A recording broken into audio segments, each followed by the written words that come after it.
el que hemos estado compartiendo nuestra pasión por la lectura y el pensamiento crítico durante 24 años. Pueden escucharnos cada miércoles a las 17 horas en Radio Universidad de Chile o en nuestro podcast en Spotify. También tenemos un sitio web donde encontrarán muchas de las entrevistas que hemos realizado en estos 24 años de vida. Los esperamos. Proyecto financiado por el Fondo Nacional de Fomento del Libro y la Lectura 2025. Descubre el fascinante mundo del patrimonio cultural chileno en Chile, su tierra y su gente. Cada domingo, de 11 a 13 horas, te invitamos a explorar la riqueza de nuestro país diverso y emblemático. Únete a nosotros en Radio Universidad de Chile, 102.5 FM y en www.radio.uchile.cl para conocer más sobre nuestra identidad cultural. Chile, su tierra y su gente es un programa creado por el Ballet Folclórico Antumapu de nuestra universidad.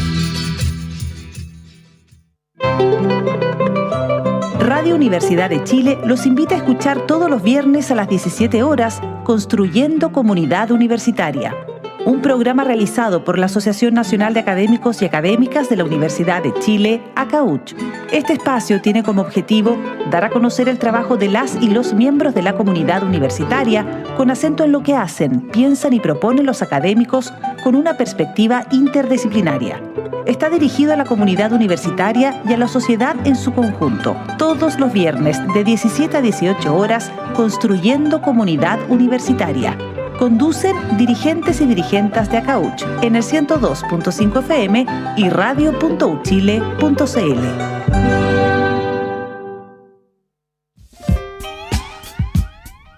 Son objetos prodigiosos en material reciclable, sin enchufes y sin cables, y se encienden solo al ojo. Son archivos muy compactos, jamás hay que reiniciarlos y puedes siempre ocuparlos pasando hojas al tacto. Tienen olores, texturas y un título cada cual y una forma individual que te invita a la lectura. Invento tan ingenioso cual la rueda y cual el pan, cual la cuchara y el flan, el libro es maravilloso. Celebramos el mes del libro con una increíble oferta en despacho a mitad de precio aplicable a todo Chile comprando en prosaypolitica.cl. Teléfono 22-341-5942.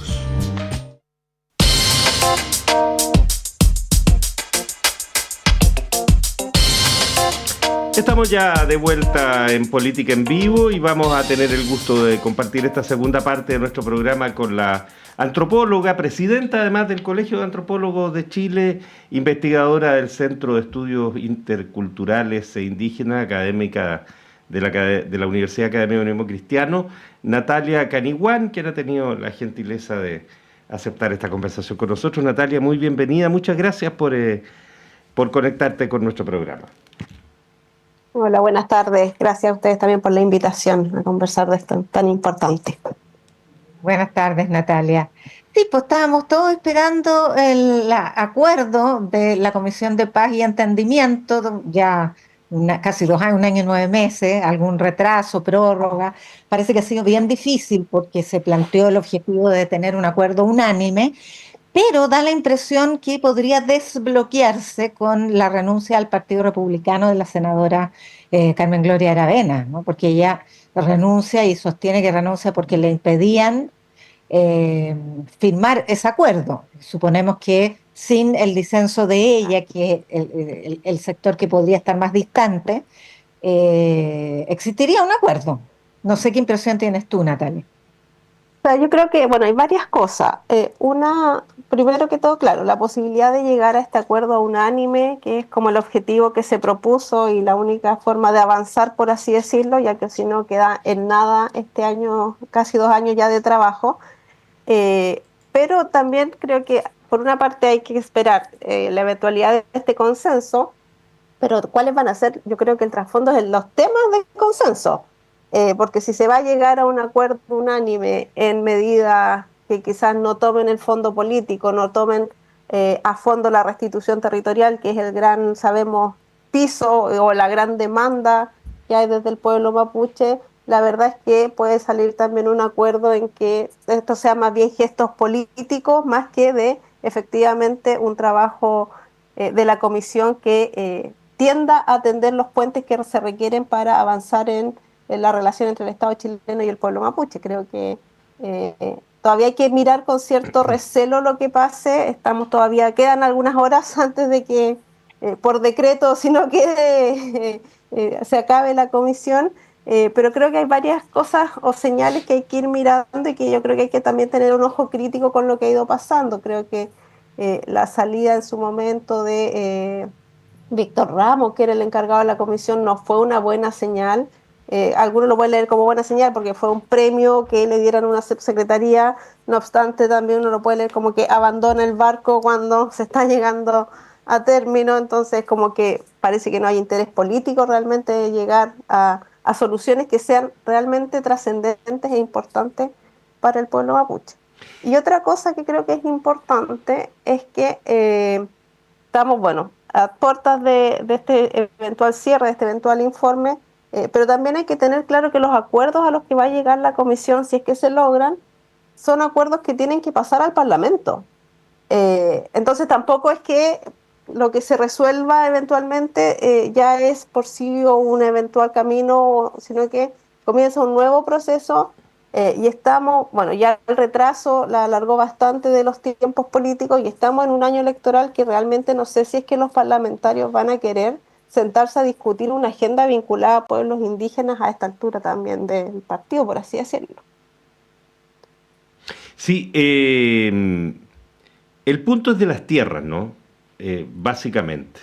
Y según los trascendidos que hemos escuchado y que se han señalado desde la propia comisión, donde todavía no hay acuerdo en cómo resolver el tema de las tierras. O sea, todo lo adjetivo parece más o menos acordado, pero los sustantivos, que es cómo, cuáles son los territorios ancestrales y cómo se devuelven, que esa sería como la fórmula, cuál es la cantidad, se habla de 600.000 hectáreas más o menos, que tendrían que ser devueltas, a quiénes, bajo qué fórmula, etcétera, que es el meollo del asunto, parece ser también el meollo del disenso.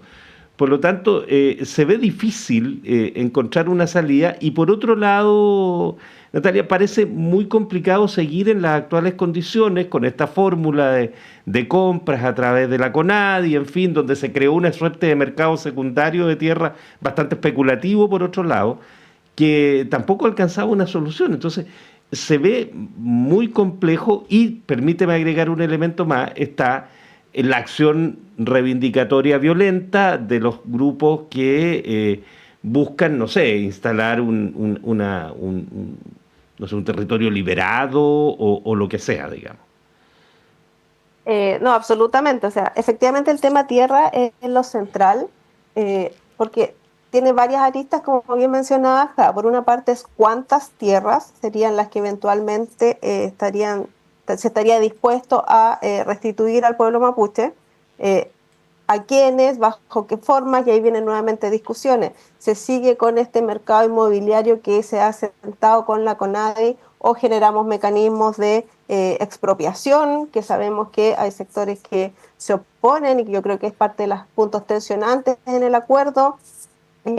Y a quienes se le eventualmente expropiarían o de qué tipo de tierra o qué tierras se pueden abarcar. Entonces creo que es sumamente complejo porque el trasfondo es el reconocimiento del territorio al pueblo mapuche, el reconocimiento de los derechos que tiene sobre ese territorio y de que el Estado tiene que hacerse cargo, ya no en esta lógica mercantil que ha tenido hasta ahora, que responde a lógicas subsidiarias, a una lista de aplicabilidades que sabemos que tiene para largo rato y que no va a resolverse, donde efectivamente este mercado ha impulsado otros intereses respecto precisamente a los sobreprecios de las tierras. Entonces se generó otro problema, por así decirlo, asociado. Entonces, si esa también va a seguir siendo la fórmula, la verdad es que creo que no va a haber, no debiese haber acuerdo y creo que tampoco va a haber por así decirlo, buena recepción de parte de las comunidades y del territorio mapuche, que creo que también es algo que aquí está faltando en la comisión,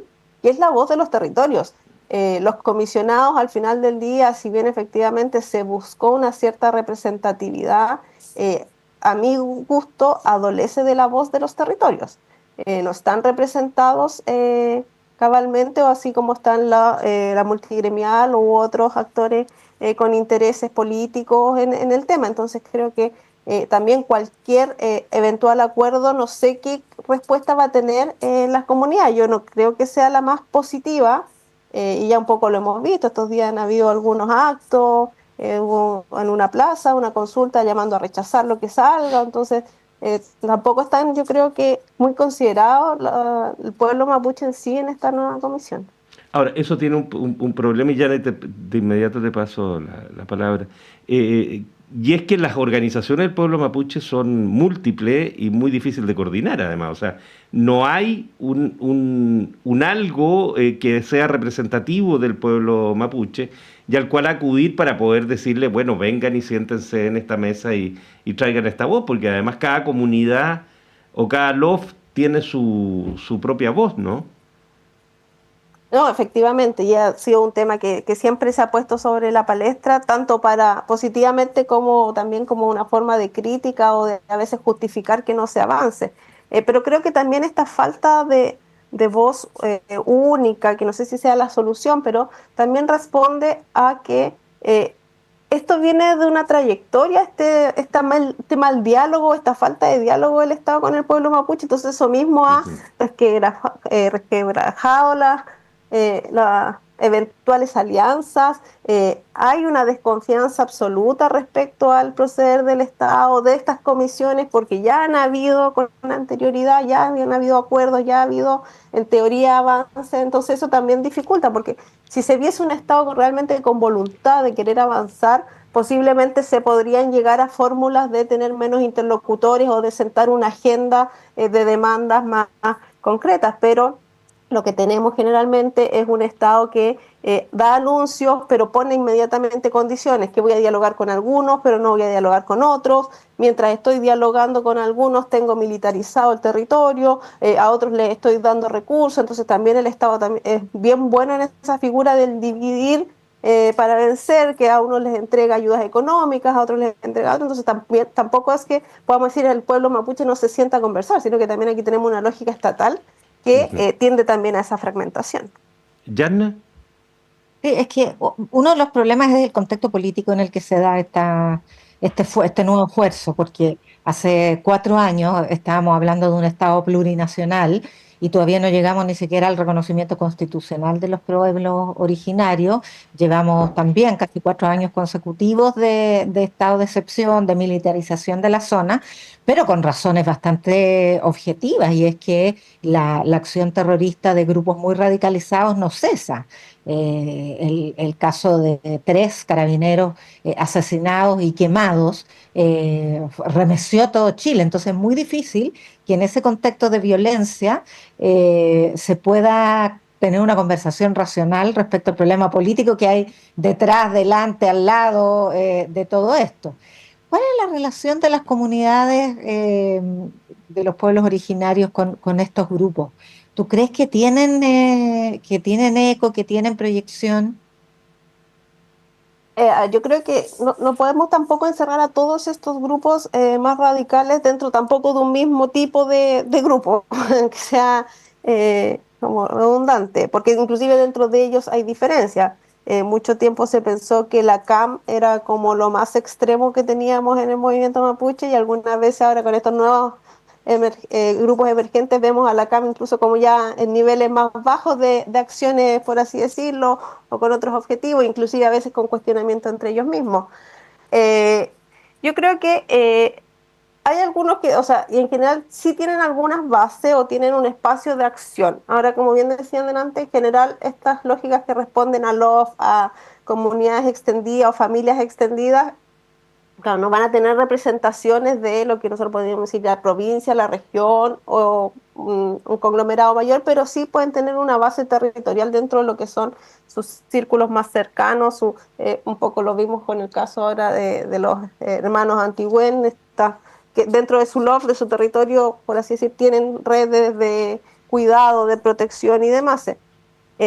Ahora yo creo que efectivamente hemos visto hechos de violencia en la zona, pero también no podemos decir que no podemos sentarnos a conversar por esas situaciones, porque nuevamente es volver a tenemos que ir un poco más atrás. Este gobierno cuando comenzó, claro, veníamos saliendo de los procesos, o sea, tuvimos el proceso constituyente fallido, pero también este gobierno llegó con un discurso que hablaba de Gualmapu, bueno, que tuvo la fallida visita de Iquiasiche y que tuvo como mucha performance en torno a cómo ellos iban a asumir el tema indígena, que demostró bastante desconocimiento por lo demás, o demostró bastante ingenuidad, y creo que esos mismos pasos en falso que se fueron dando van agravando, tensionando o dificultando el diálogo, porque un poco es, tengo un nuevo interlocutor que dice que va a cambiar la forma de hacer las cosas, a las semanas ya vemos que se está retractando de esas formas en que supuestamente iba a asumir el tema mapuche. No olvidemos que el primer equipo que veía el tema mapuche en interior renunció al mes más o menos, entonces ya vemos esos cambios, te genera ya la desconfianza inmediata. Teníamos un Gabriel Boric, candidato presidencial, diciendo que se iba a oponer a la militarización del territorio, y hoy en día, si miramos objetivamente, este gobierno es el que ha tenido la militarización más prolongada en el tiempo. Entonces también esos elementos van generando una mayor coyuntura o mayor visibilidad de acciones, ya sea estas acciones directas o reivindicativas o estas situaciones, que obviamente también el Estado tiene que hacerse cargo y asumirlas desde ya sea las inteligencias policiales o desde lo que corresponda. Tampoco es que tenga que ver este libre albedrío a que ocurran, pero creo que es muy difícil sentar las condiciones del diálogo cuando no se tiene una mirada clara de qué es lo que quieres dialogar y qué es lo que quieres realmente zanjar, sino que estás con idas y vueltas o con cambios de guión en el camino. Claro, pero también la situación es completamente distinta a la que había cuando este gobierno asumió, tanto en los niveles de violencia como en el consenso político. O sea, había una legitimación de la demanda indígena, un reconocimiento de los pueblos originarios, una centralidad incluso. O sea, la primera frase de la propuesta de la Convención Constitucional era que Chile es un Estado social y democrático de derecho y plurinacional. Pero eso cambió radicalmente, entre otras cosas, porque el 62% de la ciudadanía lo rechazó, y la clase política parece que creyó que rechazó cada uno de los componentes de esa propuesta. Entonces, claro, es muy difícil para un gobierno, imagino yo, seguir con el mismo guión después de ese tremendo fracaso de la Convención Constitucional, que estaba liderada por una representante del pueblo mapuche en sus inicios. No, absolutamente. O sea, y no olvidemos que mucha de la culpa al rechazo de la propuesta constitucional fue decir que fue por los pueblos indígenas, por los derechos que estaban alcanzando y demás. O sea, claramente también ahí hubo un discurso nacional de castigo hacia los pueblos indígenas, diciendo que si no hubiésemos puesto plurinacional, intercultural y todos los derechos que se querían, posiblemente se hubiese avanzado. El tema es que el proyecto constitucional, si bien efectivamente sabemos que había representación desde el gobierno y ellos lo apoyaban, el programa de gobierno era en paralelo. O sea, creo que tampoco es lo mismo o era indisoluble. Obviamente marcó un giro en el gobierno, pero creo que las faltas de convicciones se vieron previamente, inclusive a ese rechazo masivo que tuvimos, y que inclusive también si tú tienes la convicción en un tema siendo gobierno, creo que también podrías haber desmarcado que quizás el rechazo a la constituyente no fue por la plurinacionalidad, sino que fue por varias otras causas que se podrían ir sumando y un contexto que se dio y que, bueno, finalmente nuestra sociedad parece que no es muy dada a los cambios, porque también después tuvimos un segundo proceso constituyente que no menciona a los pueblos indígenas ni por si acaso, y también lo rechazamos. Entonces también parece que como sociedad finalmente no queríamos cambiar absolutamente nada. Entonces creo que esas convicciones puedes llevarlas a cabo más convencidamente, a la redundancia, si eres finalmente también Estado y creías que la solución era política.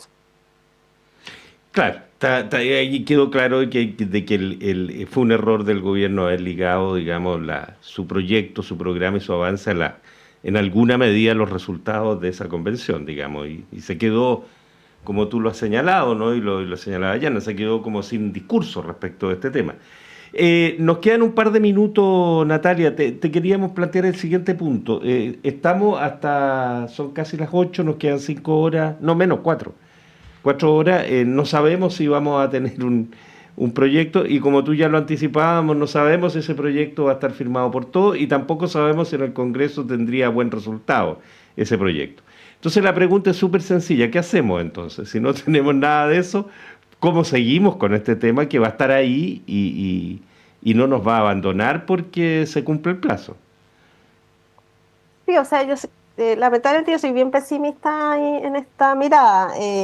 Creo que también fue un poco la voz de las comunidades cuando comenzó la comisión. Yo creo que vamos a seguir un poco más en lo mismo. Vamos a tener eventualmente resultados, esperemos, porque creo que sería una peor señal llegar además a las 12 de la noche sin ningún tipo de acuerdo. O sea, de verdad es como 2 años para nada. Creo que puede ser peor a un eventual mal acuerdo. Y que con todas las dificultades que se le vienen por el tema parlamentario y legislativo que se viene.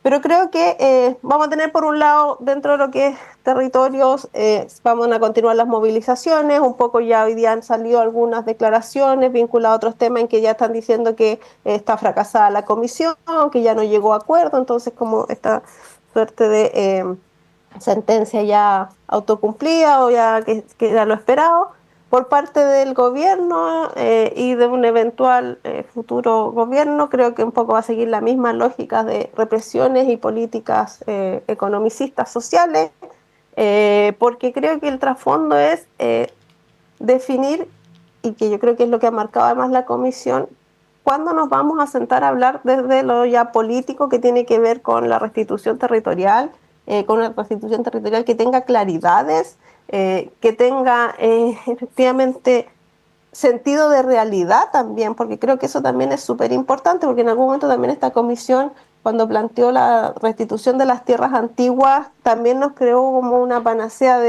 porque ¿qué es tierras antiguas? Tierras antiguas puede ser todo el territorio desde Mapocho, desde Biobío, desde donde sabemos también que por temas pragmáticos no puede haber restitución completa. Y hoy en día hay ciudades, hay familias que viven, que no son indígenas, pero que han estado ya asentadas en todo el territorio, tenemos otras formas de vida. Entonces creo que lamentablemente vamos a seguir un poco en la misma lógica que, como siempre se suele hablar, el garrote y la zanahoria en la política indígena.